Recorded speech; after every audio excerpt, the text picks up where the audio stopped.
Breaking news है guys. Grand finale में team India की बैटिंग है। रोहित शर्मा ने टॉस जीत के पहले बैटिंग करने का डिसीजन लिया है। जो डिस्कशन मैच के पहले चल रही थी कि टीम इंडिया अभी चेजिंग में तो टेस्ट हुई ही नहीं। ऑस्ट्रेलिया के खिलाफ, इंग्लैंड के खिलाफ, पाकिस्तान के खिलाफ तीनों मैचेस में इंडिया की पहले बैटिंग थी और बॉलर्स ने टोटल सक्सेसफुली डिफेंड किया था।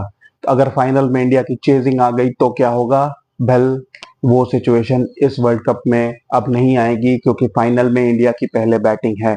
मार्करम साउथ अफ्रीकन कैप्टन का भी यही कहना था कि अगर वो टॉस जीतते तो वो भी पहले बैटिंग करना ही चाहते। पिच बहुत बढ़िया लग रही है फिलहाल, जो दिखा कोई क्रैक्स नहीं है। हालांकि पिच थोड़ी ड्राई है, धूप निकली हुई है और दोनों कैप्टन्स का ऐसा मानना था कि सेकंड बॉलिंग में शायद थोड़ी पिच टर्न होगी तो स्पिनर्स को मदद मिलेगी। साउथ अफ्रीका की टीम और इंडिया की टीम दोनों ही टीम्स अनचेंज्ड हैं। इसका मतलब साउथ अफ्रीका भी दो स्पिनर्स तबरेज शमची और केशव महाराज दोनों को लेकर उतरेगा। एडन मार्करम भी यूजफुल ऑफ स्पिन फेंकते हैं तो अगर जरूरत पड़ी तो वो भी बॉलिंग कर सकते हैं। उसके अलावा रबाडा एक्स फैक्टर होंगे साउथ अफ्रीका के लिए, क्योंकि ऐसी पिचेस पे न्यू बॉल के साथ रबाडा बहुत ही डेंजरस हो सकते हैं। विराट कोहली की जैसी फॉर्म है, रबाडा को वो कैसे हैंडल करते हैं ये इंपॉर्टेंट होगा। मार्को यानसन, एक tall left arm pace bowler, पहला ओवर शायद वही करेंगे। रोहित शर्मा के लिए बहुत इंपॉर्टेंट है कि वो मार्को यानसन को अच्छे से हैंडल करें, क्योंकि Marco Jansen is very quick. देखने में वो बहुत लीन है लेकिन एक हाइट के साथ उनकी बॉल पे बाउंस भी बढ़िया होता है और उनका बाउंसर बहुत शार्प है और उनकी पेस भी मिड 140s में है, विच इज वेरी गुड। और एनरिच नॉर्जे 150 प्लस के फास्ट बॉलर। तो साउथ अफ्रीका के तीनों फास्ट बॉलर बहुत डेंजरस हैं। केशव महाराज और तबरेज शमशी शायद और डेंजरस पिच पे ज्यादा लीथल होते। इस पिच पे मेरे ख्याल से टीम इंडिया के बैट्समैन इतने परेशान नहीं होंगे। स्पिनर्स को वैसे भी अच्छा खेलते हैं और पहले बैटिंग आई है तो मेरे ख्याल से स्पिनर्स को हैंडल करने में इतनी प्रॉब्लम नहीं आनी चाहिए। लेकिन पिच का बिहेवियर में भी शायद थोड़ी देर में पता चले। अगर इस पिच में थोड़ा डस्टी पिच होगा, लो बाउंस होगी तो फिर ये दोनों बॉलर्स भी डेंजरस हो सकते हैं।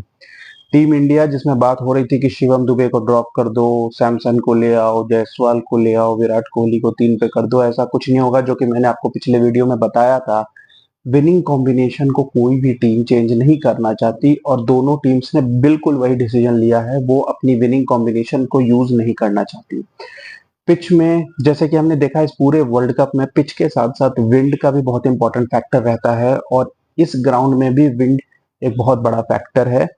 फिलहाल जो विंड की डायरेक्शन है वो शॉर्ट बाउंड्री की तरफ है, तो इस वजह से ये बैट्समैन को फेवर करेगा। अगर वो शॉर्ट बाउंड्री की तरफ हिट करेंगे तो विंड की मदद से वो ज्यादा चांसेस हैं कि उस तरफ सिक्स होने के ज्यादा चांसेस हैं। तो आप ऐसा देखोगे कि एक एंड से थोड़े कम रन बन रहे हैं और दूसरे एंड से ज्यादा रन बन रहे हैं।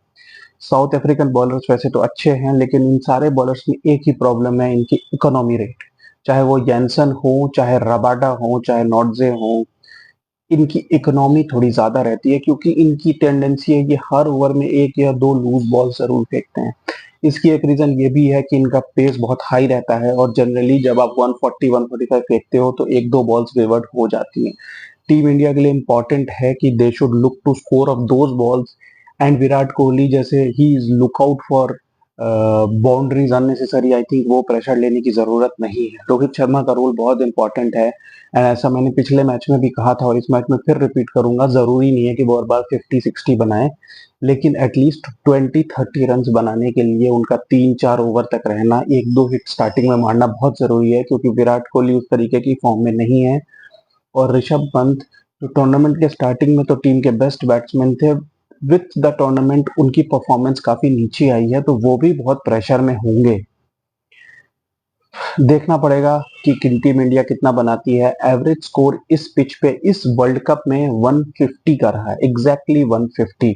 इंडिया यहाँ ऑलरेडी एक मैच खेल चुकी है अफगानिस्तान के साथ और इस वर्ल्ड कप में फिलहाल 7 मैचेस हुए हैं जिसमें से 3 मैचेस टीम बैटिंग फर्स्ट ने जीते हैं और 4 चेजिंग ने। So there is not much to choose there. मैं ये नहीं कहूंगा फर्स्ट बैटिंग या सेकंड बैटिंग में बहुत ज्यादा डिफरेंस है, लेकिन 150 का जो एवरेज स्कोर है मेरे ख्याल से वो आज के दिन इनफ नहीं होगा। इंडिया को एटलीस्ट 175 180 बनाना होगा, तभी कुछ वो कॉम्पिटिटिव टोटल रहेगा क्योंकि साउथ अफ्रीका की बैटिंग बहुत ही लीथल है। एक बहुत ही एक्साइटिंग और इंटरेस्टिंग बैटिंग सेशन अभी होने वाला है और स्पेशली पावर प्ले देखना पड़ेगा कि विराट कोहली इस प्रेशर को कैसे हैंडल करते हैं। It's the big game guys, big stage.